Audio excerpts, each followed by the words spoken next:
capítulo 21, e eu peço a você que você não feche a sua Bíblia, permaneça com ela aberta, porque nós vamos ler esse texto. João começa agora o 21, mostrando uma outra visão. Ele diz, vi, o quê?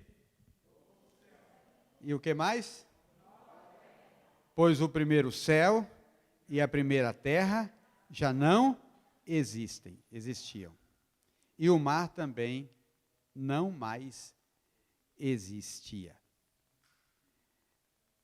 Ele disse, eu vi um novo céu e uma nova terra. Irmãos, é muito importante aqui a gente já começar a compreender que não tem mais essa terra na visão dele e não tem mais esse céu na visão dele. Ele começa aqui, é um nome que a gente deixou de usar uns tempos, porque isso tomou outras conotações, mas ele começa aqui uma nova era, uma nova etapa. Para esses 2 capítulos aqui, eu trouxe como tema uma nova história, uma nova página, um novo começo, novos céus e nova terra. Tudo termina no capítulo 20 de Apocalipse. A visão que Deus deu para João no Apocalipse, das coisas que vão acontecer, todas elas terminam no capítulo 20. E João traz algumas coisas em sentido figurado, em uma conotação simbólica, para que a gente pudesse entender as coisas que estão acontecendo no tempo do fim. Porque o nome Apocalipse quer dizer revelação, e Apocalipse é a revelação do fim. E o fim chega no capítulo 20. O capítulo 20 é o fim de tudo que existe e existiu até então. Quando você fala assim, o fim do mundo, o fim das eras, o fim do tempo, termina no capítulo 20. E interessante que o capítulo 20 termina como? Falando que Satanás, o falso profeta, a besta, a morte, o inferno e todos os seguidores de Satanás foram lançados onde? No lago de fogo, que arde com fogo e enxofre. Ali há o extermínio. Ali acaba o inferno, ali acaba a morte, ali acaba o diabo, ali acaba a besta, ali acaba o anticristo, ali acaba os seguidores. Terminou. Só sobrevive aquilo ali, aqueles que têm seus nomes escritos no livro da vida. Apenas estes sobrevivem. Quer dizer, apenas estes continuam a existir. Nenhum desses é incinerado no lago de fogo e enxofre. Toda a visão que João teve aqui no Apocalipse, ela termina aqui. Não pensa você que você vai chegar no céu e vai ver lá os 4 seres viventes, vai ver os seres viventes, vai ver os 24 anciãos. Isso não vai ter lá. Isso é apenas o sentido figurado. Os 24 anciãos, estão lembrados? São 12 mais 12, 12 tribos, 12 apóstolos. É a igreja do Senhor diante do Senhor. Esses seres viventes, todos eles têm sua representação, tudo aquilo termina. E vai começar um novo período, vou chamar aqui, para efeito didático, de um novo mundo. Um mundo que a gente não sabe nada dele. A gente não conhece nada dele. E a gente não tem nem capacidade, com essa mente da terra, entender como é que vai ser.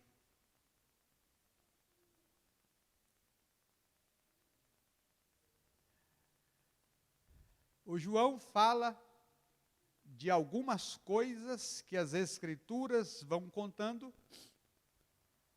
porque o escritor da carta aos Hebreus fala que Abraão peregrinava, aguardando o quê? A cidade. Que o construtor é o Senhor, ele aguardava a cidade. E ele fala que eles não tiveram pátria, peregrinaram, porque esperavam a pátria. O que Paulo fala aos Filipenses da pátria celeste. Paulo, ele foi arrebatado, como João foi arrebatado.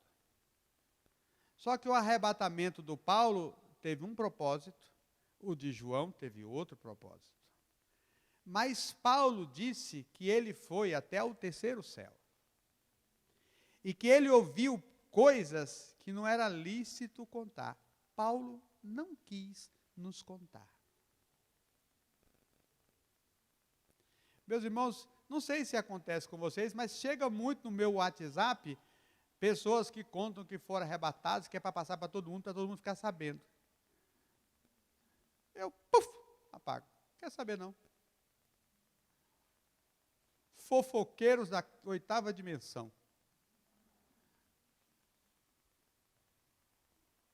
Mas, meus irmãos, o mundo termina aqui no capítulo 20 e começa um novo mundo no capítulo 21. E então ele diz, eu vi novos céus, e vi um novo céu e uma nova terra, porque o céu e a terra que a gente conhece já não existiam, e o mar também não existia mais. Não tem mais mar. Muito bem. E ele disse que ele viu o quê? A cidade santa. Porque a Bíblia sempre apontou que que existe e nos aguarda uma cidade. A cidade santa. Uma coisa que você pode saber que tem lá, é que tem um trono do Senhor, que o Senhor está sentado nesse trono, que à sua direita está quem? Jesus. Que lá estão os anjos do Senhor, os santos do Senhor, todos estarão reunidos lá. E tem uma cidade. E o que mais? Tem um rio, que a sua água é cristalina. Também tem uma árvore, que é para a gente fazer um chazinho gostoso, né? Bom, e o que mais? A gente não sabe mais nada. Não fala Rua de Ouro, assim. Fala que é a cidade de ouro. Mas eu quero dizer uma coisa para você. O que é que a palavra aqui vai nos trazer? Olha uma coisa interessante. Os 2 primeiros capítulos da Bíblia fala do mundo que Deus criou, e nos 2 primeiros capítulos da Bíblia não havia pecado. Assim, hoje a gente, com a mente de pecado, com as coisas que a gente tem, sabe, não tem nem capacidade de entender, de compreender como é que era aquele ambiente ali no Jardim do Éden. Porque, meus irmãos, o Senhor vinha falar com Adão. E você acha que Deus falava com Adão numa sarça ardente? Falava num vento? Falava numa nuvem? Ou era uma voz que ecoava? Não, o Senhor vinha falar com ele. Porque aquele era um mundo, irmãos, diferente desse que nós conhecemos. Porque quando o pecado entrou e entrou o principado das trevas, a terra sentiu, tornou-se amaldiçoada, produziu cardos e abrolhos, espinhos. Então a gente não tem como entender. Aí eu pergunto uma coisa para você. Os anjos andavam no Éden? Andava porque o profeta fala que Satanás, antes de cair, ele não caiu antes do Éden. Fala lá o profeta que ele andava no Éden. E nas pedras preciosas. Você acha que Adão não via os anjos? Que os anjos não estavam ali? Porque aquele ambiente é diferente do nosso. Hoje, para a gente ver alguma coisa, vamos dizer assim, na dimensão divina, no mundo espiritual, nós temos necessidade de ter uma experiência espiritual. Uma visão, ou um arrebatamento. Uma revelação, alguma coisa acontecer. O Espírito Santo precisa conduzir, e vou usar uma expressão só didática, nos sintonizar nas frequências do reino celestial.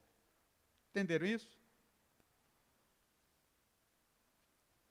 Mas olha bem, você acha que Adão não viu os anjos? Que os anjos não vinham ali? Você não acha muito estranho que Satanás chegou para Adão e conversou com ele e com Eva e foi tudo numa boa?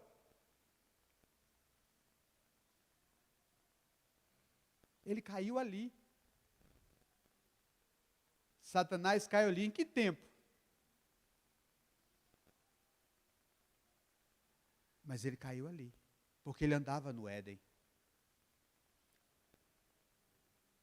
Como era o nome do jardim? Não. O nome do jardim não era Éden. Deus plantou um jardim no Éden.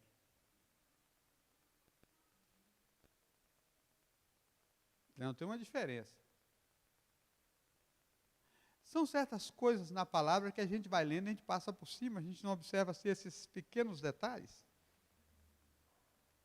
E quando Adão caiu e que foi expulso do jardim, o Senhor mandou alguém ir lá cuidar do jardim. Quem foi lá cuidar? Quem? Um querubim. E mandou ele ficar lá com uma espada flamejante, para não deixar Adão entrar de volta.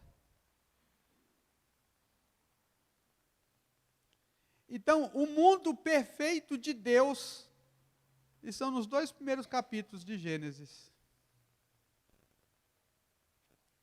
E agora começa o novo mundo nos 2 últimos capítulos da Bíblia. Olha bem, 2 primeiros e 2 últimos.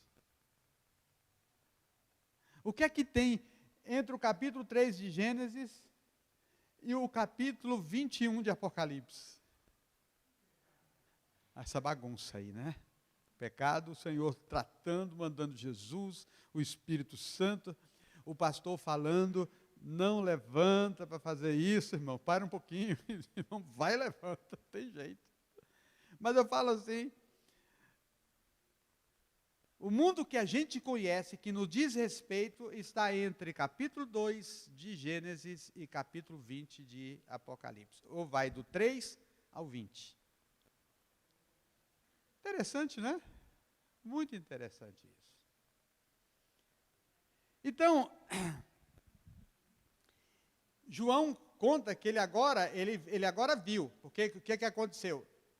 Tudo acabou, Satanás foi lançado no lago de fogo, o inferno foi lançado, a morte foi lançada, a besta foi lançada, o falso profeta foi lançado, a prostituta que enganava as nações, que era a Babilônia, caiu, não é? E os seguidores da besta, né, de Satanás, também foram lançados e pronto.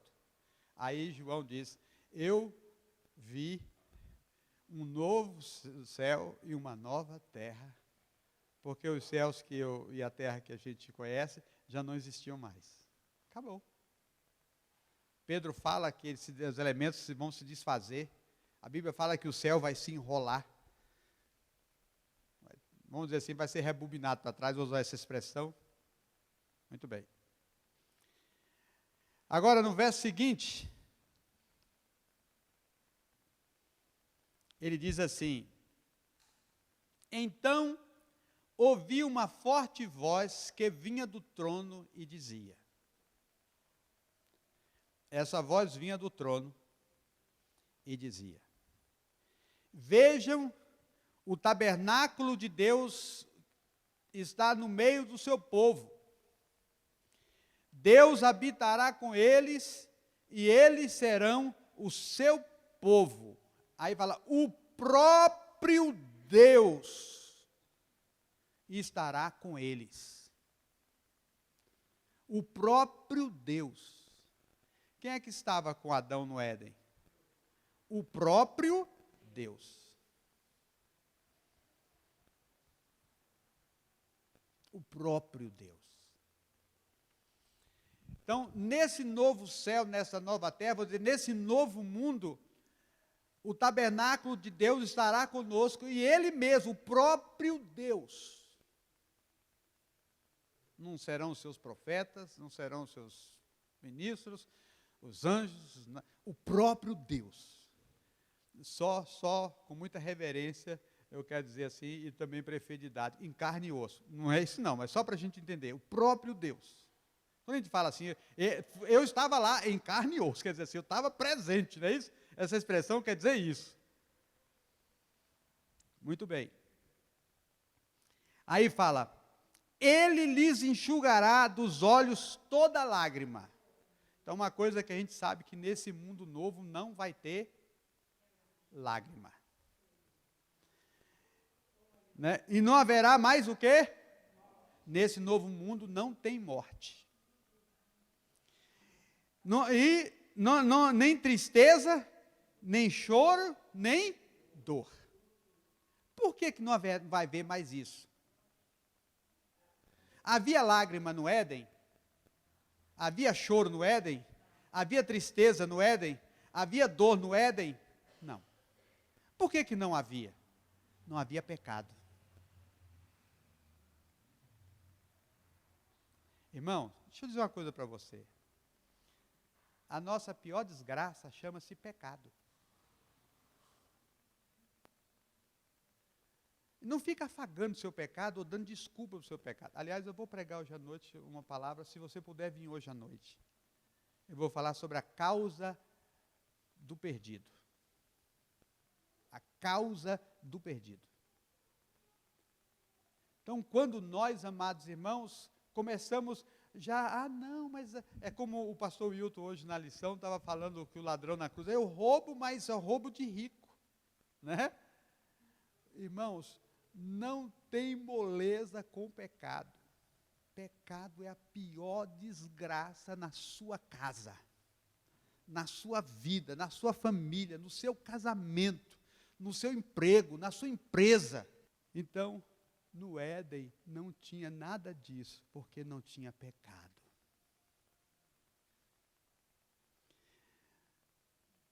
E aí, embaixo fala assim, nem tristeza, nem choro, nem dor. Todas estas coisas, fizeram o quê? Passaram para quando? Para sempre. Isso acabou. Aquele mundo não existe mais. Aquele mundo não existe mais. Aquilo acabou. Aquilo passou. Aquilo se foi. Terminou. Tudo aquilo foi lançado no lago de fogo e foi incinerado. Acabou.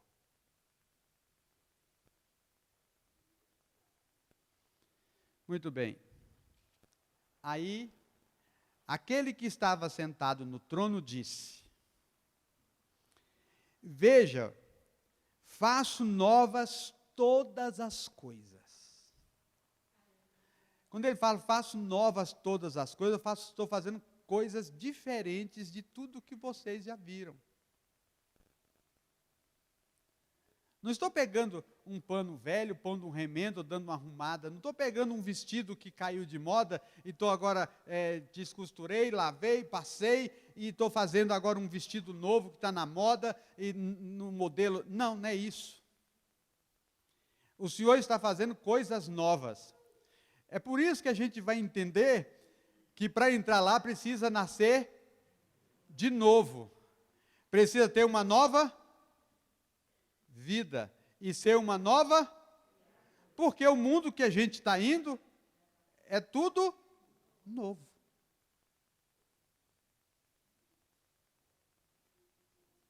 É novo.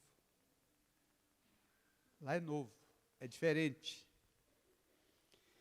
Faço nova todas as coisas. Em seguida diz, escreva isso, pois o que lhe digo é digno de confiança e verdadeiro.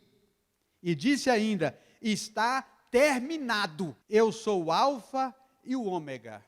O alfa é a primeira letra do alfabeto grego. E o ômega é a última letra. E eles é o princípio e o fim. Comecei e acabei. Está terminado. Acabou. Não tem mais nada não. Agora é um novo mundo. Se inaugura agora um novo mundo.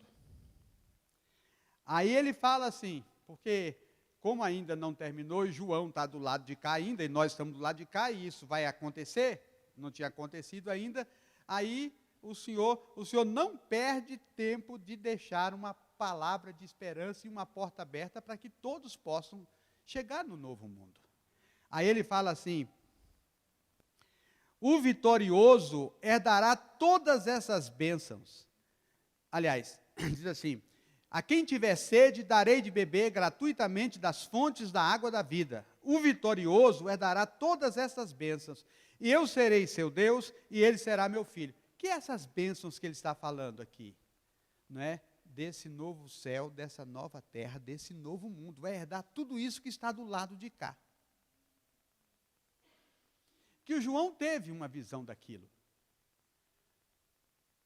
Mas aquilo, João soube de poucas coisas só. Muito bem. Agora ele fala assim, mas os covardes, os incrédulos, os corruptos, os assassinos, os sexualmente impuros, os que praticam feitiçarias, os adoradores de ídolos e todos os mentirosos estão destinados ao lago de fogo que arde com enxofre. Essa é a segunda morte. Esses não vão passar para cá, vão parar lá, e lá eles acabam. Lá eles terminam. Não entra no novo mundo esse tipo de gente. Por isso que nós precisamos de nascer de novo, precisamos da redenção, precisamos da salvação, precisamos da purificação do sangue, da regeneração, da lavagem pela palavra, da renovação do nosso entendimento, de sermos templos do Espírito do Senhor, sermos vivificados pelo Espírito Santo de Deus, para nós entrarmos no outro mundo.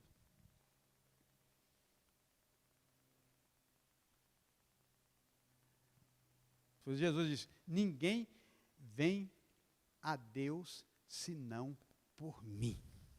Ninguém entra nesse novo mundo senão por Jesus. Muito bem.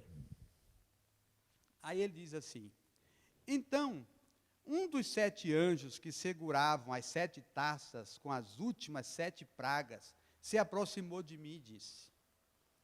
Aí então ele fala, olha, um daqueles anjos, lembra que eu falei a semana passada sobre as 7 taças, sobre os flagelos, falei sobre as taças?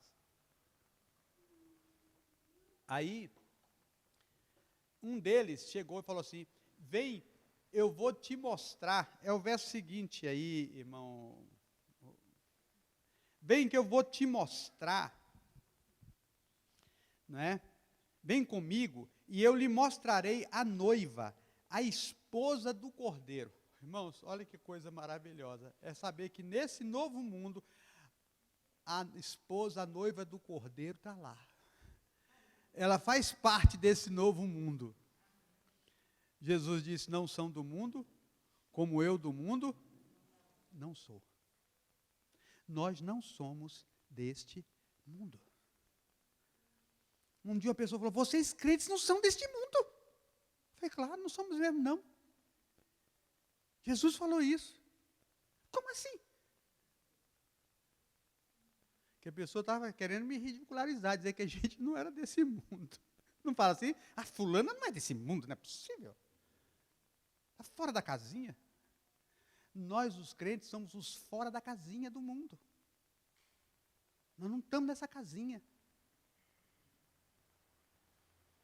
Então, o anjo disse, vem, eu vou te mostrar a noiva, a esposa do Cordeiro.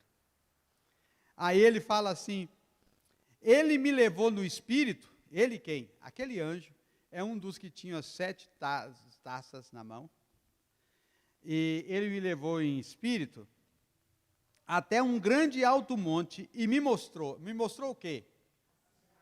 A cidade santa, quem é a cidade santa? Jerusalém. Ele me mostrou a cidade santa, Jerusalém, que descia do céu da parte de Deus. Bom, mas o anjo saiu para mostrar a ele quem? A igreja. Não é isso? E chegou lá, mostrou o quê? A cidade é a igreja. Jerusalém é a igreja. Lembra que Babilônia era a esposa do capeta lá, prostituta? Jerusalém é a esposa do Cordeiro. Jerusalém é a igreja. O anjo saiu para me mostrar, e me mostrou quem? A cidade santa, que é a igreja. Não diz a palavra que nós estamos sendo construídos para a morada de Deus em espírito? Então, a cidade é a igreja. Por isso fala assim, eu vou andar nas ruas de ouro com Jesus. E vai mesmo. Mas a gente tem uma ideia que é aquela cidade que a gente vai morar nela, que é a cidade assim. Agora, ele diz assim, brilhava com a glória de Deus e cintilava como uma pedra preciosa, como jaspe transparente, como cristal. O muro da cidade era grande e alto, com 12 portas guardadas por 12 anjos. E nelas estavam escritas os nomes das 12 tribos de Israel. Havia 3 portas para o lado leste, norte, sul e oeste. Um dia a gente vai falar sobre isso aqui com mais detalhe. O muro da cidade tinha 12 pedras de alicerce, e nelas estavam escritos os nomes dos 12 apóstolos dos cordeiros. Quantas portas eram? Quantas pedras de alicerce eram? 12 mais 12? 24. Muito bem. O anjo que falava comigo tinha na mão uma vara de ouro para medir a cidade, suas portas e seu muro. Então o anjo foi medir, falar para ele. Irmãos, interessante, ontem eu conversava com um pastor e a gente falava, se deleitando, dizer assim, Deus é Deus de detalhes. A gente está lendo Levítico agora, quando você lê Levítico, aí você vê um colchete para isso, uma pinça para aquilo, e não sei o quê. Tantos detalhes, Deus é Deus de detalhes. Irmãos, e as bênçãos e os segredos de Deus estão nos detalhes. Não perca os detalhes. Aí, esse anjo sai para medir a cidade. Olha como é que é a cidade tinha um formato de um quadrado, de comprimento e larguras iguais. De fato, tinha 2.200 quilômetros de comprimento, de largura e de altura. Você viu uma cidade que tem 2.200 metros de comprimento, 2.200 metros de largura, quilômetros, metros não, quilômetros, e 2.200 quilômetros de altura? Mas como é que essa cidade tem 2.200 quilômetros para ir, de frente, de comprimento, 2.200 de largura e 2.200 de altura? Isso é um cubo. Um cubo tem a mesma largura, a mesma altura, o mesmo comprimento. Mas quem é que tem a mesma largura, o mesmo comprimento, a mesma altura na Bíblia? O Santo dos Santos. Quando Salomão construiu o Santo dos Santos, no templo o Santo dos Santos tinha a mesma largura, a mesma altura e o mesmo comprimento. E o Santo dos Santos é onde Deus está entronizado, acima dos querubins. E o Senhor estará entronizado onde? No seu tabernáculo, que estará com o seu povo, que é a sua igreja. Bom, só mais um minutinho, irmão, segura aqui. Olha, ele diz assim: então mediu o muro e descobriu que tinha 65 metros de espessura. O muro tinha 65 metros de espessura. De acordo com a medida humana usada pelo anjo. Porque ele mediu com medida humana. Por que ele mediu com medida humana? Como é que João ia entender aquilo ali? Como é que nós aqui iríamos entender? Muito bem. Aí ele fala assim: o muro era feito de jaspe, e a cidade era de ouro puro, transparente como vidro. O muro da cidade era construída sobre alicerces ornamentados com 12 pedras preciosas. Eu prometo que eu dou aos irmãos isso escrito depois. Mas olha bem as pedras. Irmãos, não quero aqui trazer os irmãos, o povo, eu comprei uns cristais, eu botei na minha sala uns cristais, porque esses cristais me deixam mais leve, né? Não. Mas as pedras, elas, desde a sua existência, elas sempre tiveram um sentido, um significado, uma importância. Então, olha bem. A primeira pedra do alicerce era a primeira com jaspe. Aí, essa pedra super protetora nos mantém calmos e fortes, purifica e protege os ambientes, evita conflitos e afasta energias negativas e pessoas mal intencionadas. Então, um dos alicerces é o jaspe. Olha como essa cidade é. Como ela é invulnerável. A segunda pedra, safira, conhecida desde a antiguidade como a pedra da sabedoria. Safira azul representa fortalecimento da mente e equilíbrio das emoções.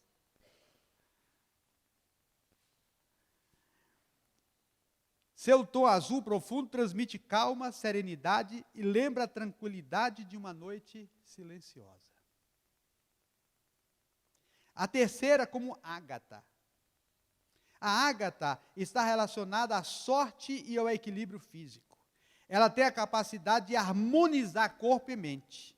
Tem o poder de atrair riqueza e amor. Transmite calma, tolerância e amor, especialmente nos relacionamentos. A quarta, com esmeralda. Quando falamos em pedras preciosas, a esmeralda é uma das referências de sofisticação, elegância e beleza.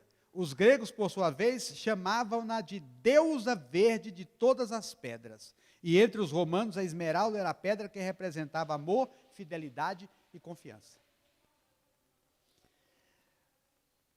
Quinta pedra, ônix. A pedra de ônix, também conhecida como quartzo preto, é considerado o cristal da proteção energética e da segurança, por atrair, absorver e dissolver as vibrações negativas que nos rodeiam.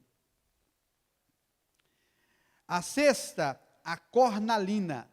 A cornalina estimula a autoconfiança e facilita o expressar das emoções, criando um campo seguro para elas se manifestarem na vida. A sétima, crisólita, que era pedra tão preciosa como cor de ouro. A oitava, com berilo. O berilo ou crisoberilo é uma pedra que trabalha a parte emocional e familiar de recomeço, compaixão e reconciliação. Interessante quando você lê lá um dos profetas falando do Satanás, que ele era revestido de todas essas pedras. Do berilo. Lá no Éden, fala do berilo. A Bíblia fala muito no berilo. Muito bem. A nona com topázio. o nome topázio deriva de um termo sânscrito tapas, que significa pedra do sol ou pedra do fogo. Esse cristal simboliza a longevidade. E para os que acreditam, o seu propósito é trazer uma nova vida, oferecendo cura e união. Depois vem a 10ª, jacinto. Pedra jacinto. A 10ª é crisópraso, desculpa, crisópraso. É a verdadeira mais valiosa, é a variedade mais valiosa do quartzo cripto. Claudinha precisa saber disso, esse velho. Quase inteiramente composto quimicamente de dióxido sílico. No Egito, o crisopásio era utilizado como pedra de proteção e de cura contra magia negra, contra feitiçaria. Depois vem jacinto. Jacinto é conhecido como a pedra do peregrino, pois era usada como amuleto de proteção e forças nas longas caminhadas. Fomenta a força interna para se andar para frente, sem medos e sem ego. Depois vem a 12ª, que é a ametista. A ametista é considerada a pedra da sabedoria e equilíbrio, ligada à proteção, vitalidade e elevação espiritual. Então, essas pedras, vamos dizer assim, vejam que essas coisas dizem respeito à cidade. Dizem respeito às bênçãos que a igreja recebe do Senhor.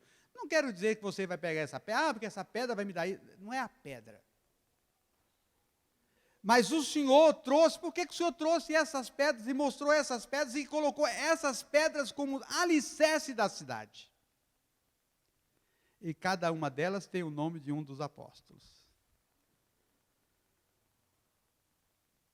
As 12 pedras eram feitas, as 12 portas eram feitas de pérolas, cada porta de uma única pérola. E a rua principal era de ouro puro, transparente como vidro. Não vi templo algum na cidade, pois o Senhor Deus, o Todo-Poderoso, o Cordeiro, são o seu templo. A cidade não precisa de sol nem de lua, pois a glória de Deus a ilumina. O Cordeiro é a sua lâmpada. As nações andarão em sua luz, e os reis em toda a sua glória entrarão na cidade. Suas portas nunca se fecharão, pois ali não haverá noite. E todas as nações terão sua glória e honra à cidade, trarão sua glória e honra à cidade, pois nenhum mal terá permissão de entrar, nem pessoa alguma que pratique o que é vergonhoso ou enganoso, mas somente aqueles cujos nomes estão escritos no livro da vida e do Cordeiro.